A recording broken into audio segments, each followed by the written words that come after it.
Hello বন্ধুরা, আসসালামু আলাইকুম। কেমন আছেন সবাই? আজকে আপনাদের মাঝে আবার হাজির হয়েছে একটা মান নির্ণয়ের অঙ্ক নিয়ে।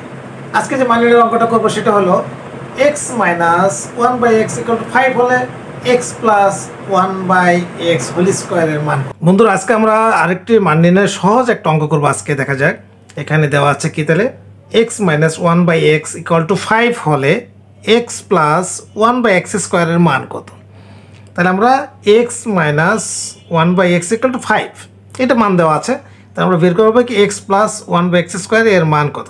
দেওয়া আছে x - 1/x = 5 হলে x + 1/x স্কয়ারের মান নির্ণয় করতে হবে। তাহলে কত মান দেখি আমরা, এখানে আছে আমাদের কত, তাহলে x + 1/x whole square.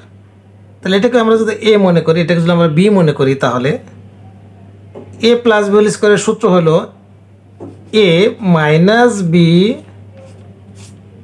Whole square plus 4ab। তাহলে দেখা যাক আমাদের এইটুকুর মান কি দেওয়া আছে, এইটুকুর মান, তাহলে এইটুকুর মান দেওয়া আছে আমাদের 5 এর স্কয়ার প্লাস 4। তাহলে 5 × 5 = 25 প্লাস 4 25 আর 4 29 অ্যান্সার। খেল খতম, অঙ্ক হজম। এরকম ইম্পর্টেন্ট অঙ্ক পেতে আমাদের পেজটির সাথে থাকুন। আল্লাহ হাফেজ।